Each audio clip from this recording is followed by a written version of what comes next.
India in 1991 faced its most severe economic crisis since independence. The nation was gripped by a sense of uncertainty and fear as it teetered on the brink of financial collapse. The streets were filled with anxious citizens, and the air was thick with the tension of an impending economic disaster. The country was on the verge of defaulting on its foreign debt. This looming default threatened to isolate India from the global financial community, potentially leading to a complete economic meltdown. The government was in a race against time to find a solution. Foreign exchange reserves had dwindled to a mere $1 billion, barely enough to cover 3 weeks of imports.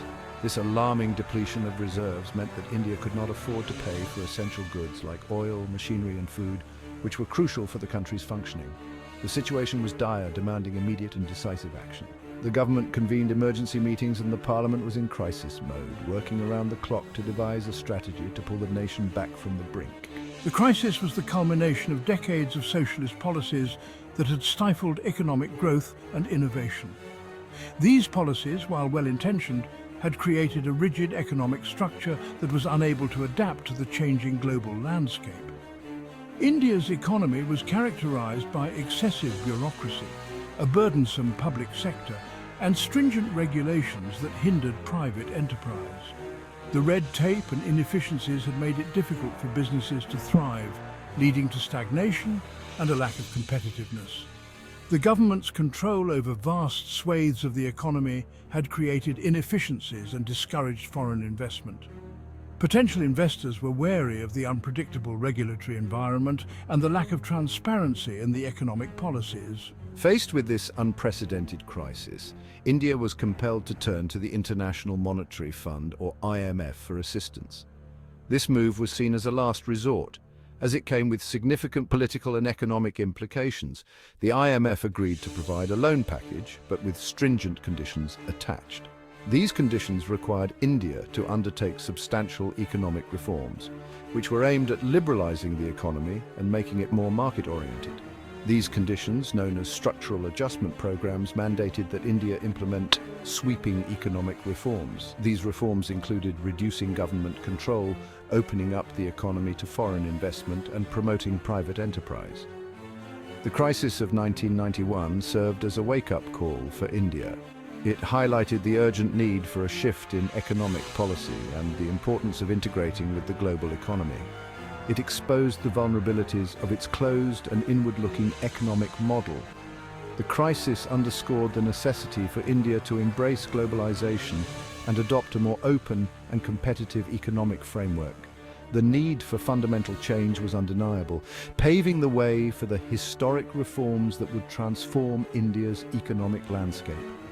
These reforms set the stage for India's emergence as a major global economic player in the years to come. The year 1991 marked a watershed moment in India's economic history. It was a time when the country stood at the crossroads of economic stagnation and potential prosperity. The decisions made during this period would go on to shape the future of the nation for decades to come.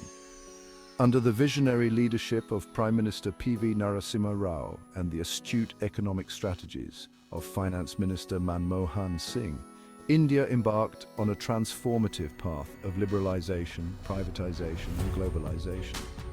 This trio of reforms, often referred to as LPG, aimed to integrate India into the global economy and unleash its untapped potential. These reforms were designed to dismantle the economic shackles that had bound India's economy for decades, stifling growth and innovation. Liberalization measures were introduced to dismantle the license Raj, a complex system of permits and licenses that had stifled entrepreneurship and innovation. This system had created a bureaucratic maze that was difficult to navigate, hindering the growth of businesses and industries. The license Raj had long been a barrier to economic progress, creating an environment where only a few could thrive while many struggled. With the easing of restrictions on foreign investment and the reduction of tariffs, India opened its doors to global competition. This move was crucial in bringing in much-needed capital, technology, and expertise. The opening up of the Indian economy to global competition spurred a wave of modernization and efficiency across various sectors. The impact of these reforms on India's GDP growth rate was nothing short of remarkable. The economy, which had been growing at a modest pace, began to accelerate rapidly.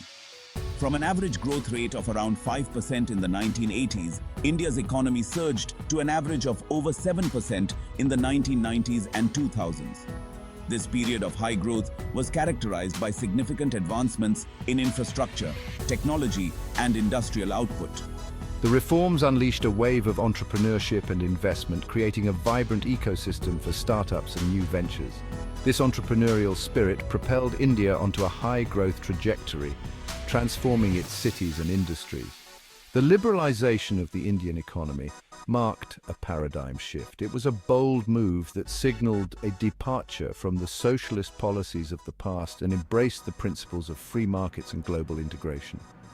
This shift was not just economic, but also ideological, as it redefined India's approach to growth and development.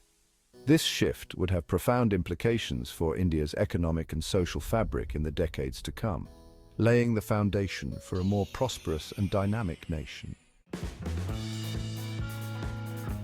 Privatization formed a crucial pillar of India's economic reforms.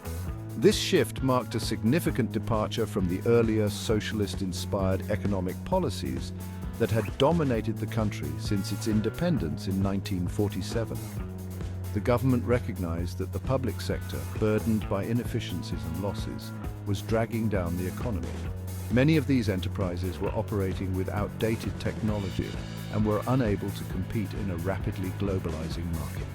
A strategic decision was made to divest government stakes in various sectors, ranging from heavy industries to banking and telecommunications.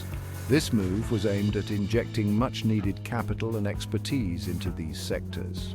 Major public sector undertakings, including Bharat Heavy Electricals Limited, VSNL, now Tata Communications, and several others were identified for privatization, and Indian Petrochemicals Corporation Limited underwent privatization.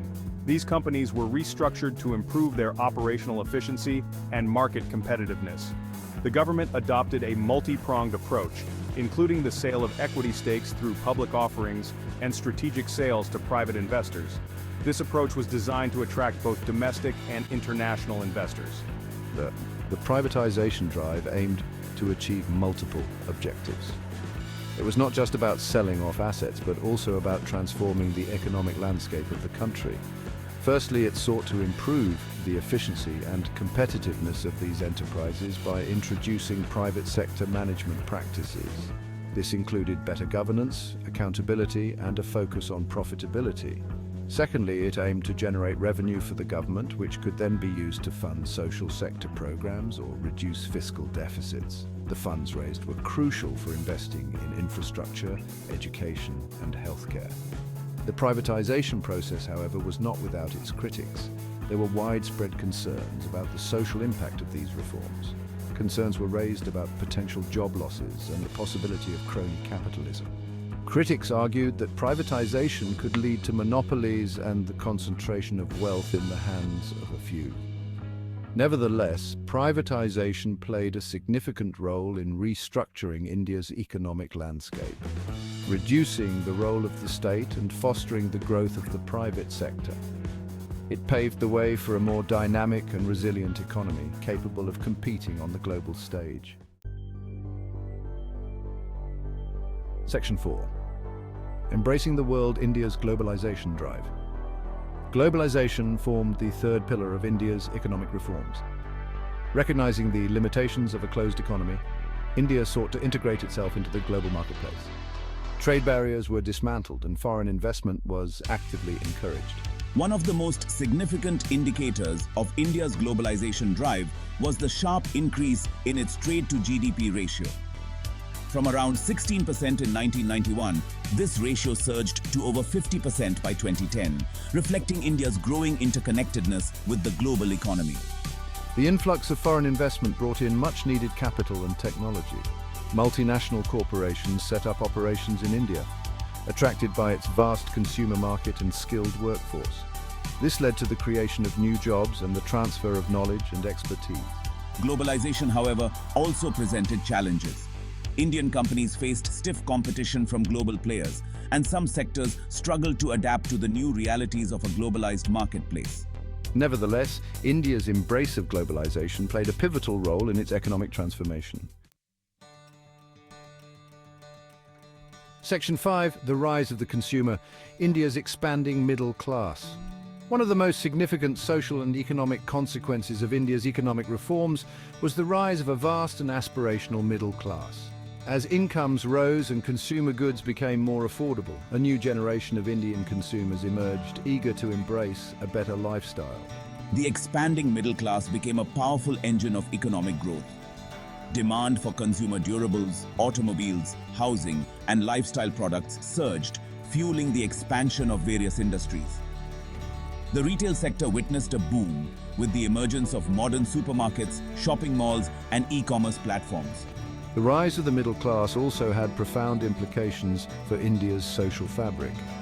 It led to increased access to education, healthcare, and other essential services. Aspirations for upward mobility intensified, and a new generation of Indians sought opportunities for personal and professional growth. The emergence of a vibrant and demanding middle class transformed India's economic and social landscape.